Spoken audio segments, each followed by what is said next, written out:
Sveiki dar kartelį. Tai ką, manęs prašė, neprašė, tiesiog yra kas nemokės rašyti Wallflap, Burning, Boning, Board varikliuką, tai kuriam pamoką. Tai pirmiausia, manau, įsitikinkit, kad turit 3 varikliuko failiukus, tai būtų šitie. Šitie 3, install test ir test2. Tai dabar prisijungiame prie savo FTP failų, tiksliau, hostingo ir bandysime sukelti. Tai suvedame savo serverį, mano šiuo atveju Sinet, rekomenduoju jums jį.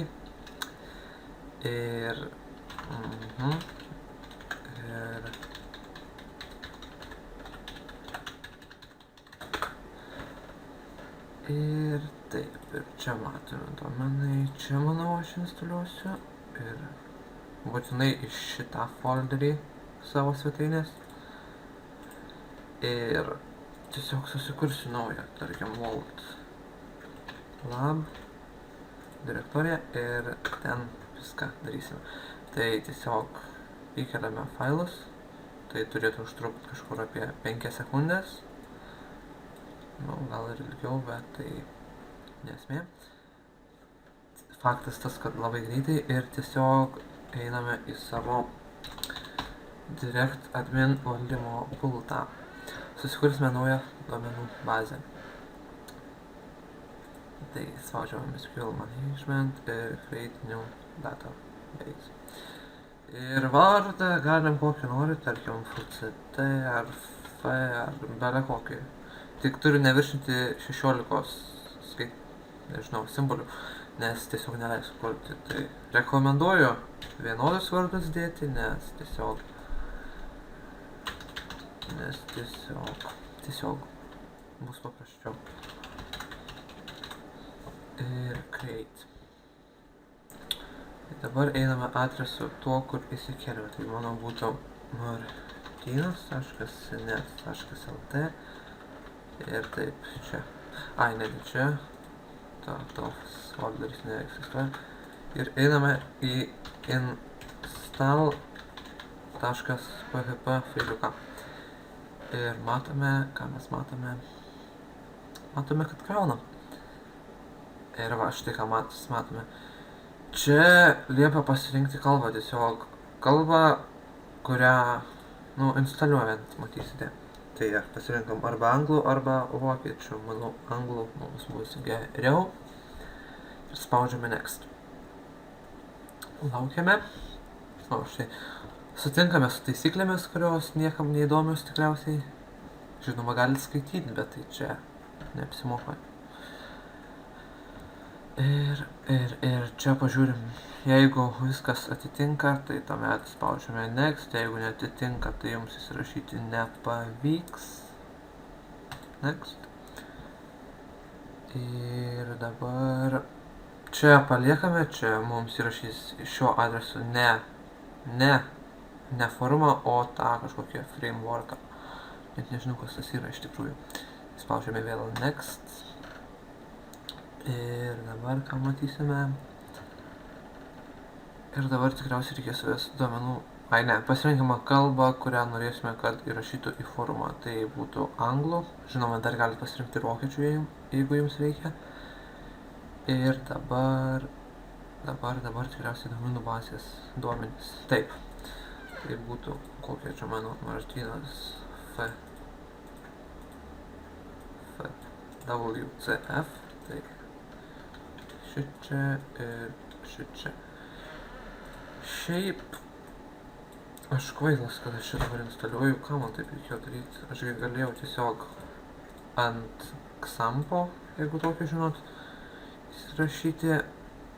Tai yra joks hostingas, tiesiog į savo kompiuterį. Naudojant savo kompiuterį. Ir viskas. Bet ką dabar belieka laukti? Šiaip, man tai yra geriausias varikliukas, aš nežinau, kodėl aš WebSkill'e pasirinkau IPB, nors šiaip net nesirinkau, įsirašėm ir viskas. O jau 72 procentai, bet, o kokios čia pamokos prašo, kažin.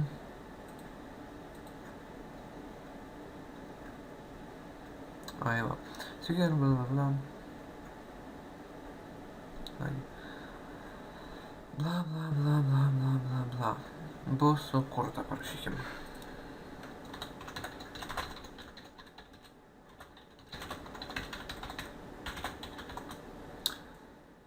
Ir kaip matau, mūsų instaliacija sustojo, tai reiškia, jau kažką reikia padaryti.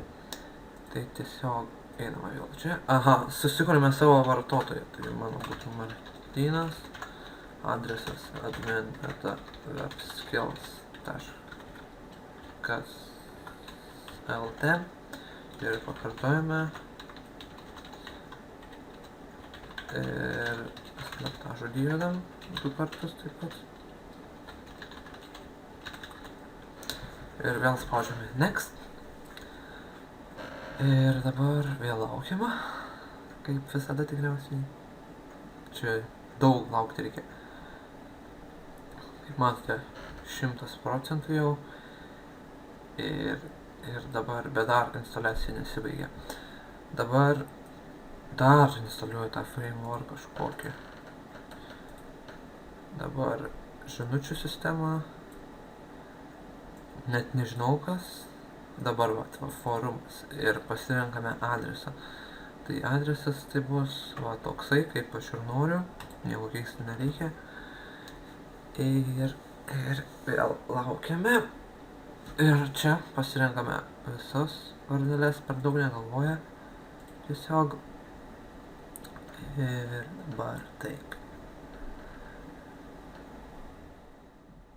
Taip, baigta viskas, spaudžiame next. Ir kas čia dabar vėl packages. Ai va, viskas mūsų tas įrašytas, galime pasitikrinti.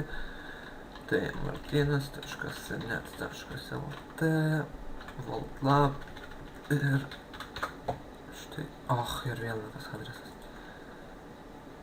Nagi.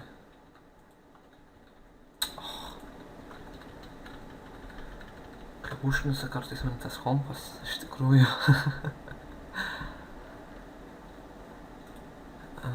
Va, kaip matome, šiaip, jeigu jums reikalinga mano nuomonė, tai yra čia įrašyti jau iškart 2 dizainai.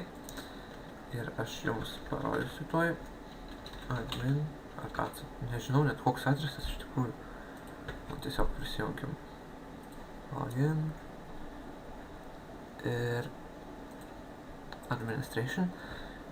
Yra įrašytas gražesnis dizainas iš tikrųjų negu šitas ir aš iš tikrųjų jį naudočiau. Tai būtų čia. Va šitas Voltlab Basic. Tai tiesiog spaudžiame set as default ant tos varnelės apvalios ir dabar nueiname pažiūrėti, kas čia gavosi.